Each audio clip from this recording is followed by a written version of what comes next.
నాకు తెలిసినప్పటి నుంచి కూడా నా గుండె చాలా బరువు ఎక్కిపోయింది.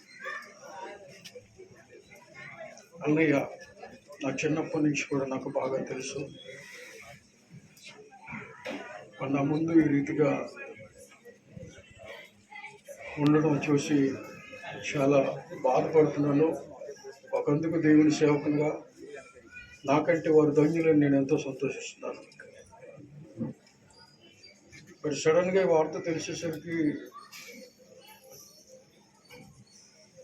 అందరికీ కూడా అకస్మాత్తుగానే తెలుసు. నేను ఒక విషయం బాధపడ్డాను. ఆయన ఎదిరించిన మునుపు దేవుని పిలుపు ఆయనకు రాకముందు ఒకవేళ సివియర్ కండిషన్లో ఉంటే ఒకసారి వచ్చి విజిట్ చేసి పరామర్శించి ప్రే చేస్తే బాగుండేమో అనే మనసు నాకు ఇప్పటికీ కూడా మనసులో ఎంతో బాధ కలుగుతుంది.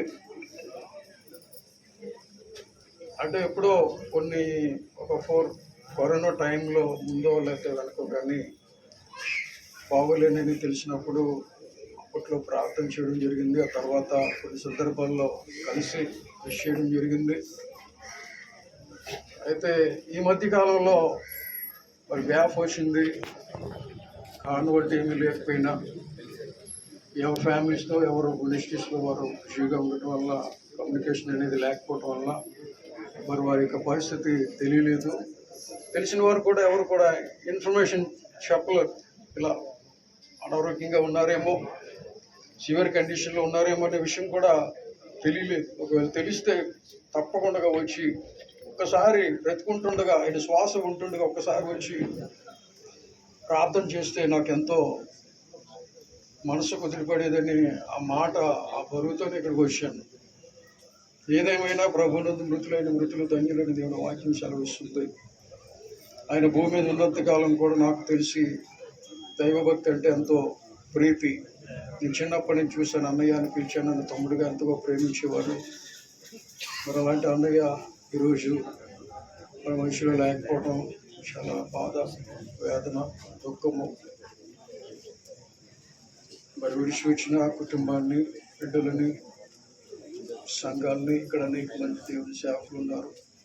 ముఖ్యంగా మా ఫ్యామిలీలో చెప్పాలంటే నాకు తెలిసి మా యొక్క ఫ్యామిలీస్లో సర్నేమ్ అంటే ఇంటి పేరుని బట్టి మాకు ఎవరికి కూడా అంటే నా వరకు అయితే అంత గుర్తింపు రాలేదు. పెద్దాడ సామ్యాలు అంటే ప్రతి ఒక్కరికి కూడా ఒక నోటిఫికేషన్ అనేది రావడం అనేది నేను బాగా పెరిగి ఉన్నాను.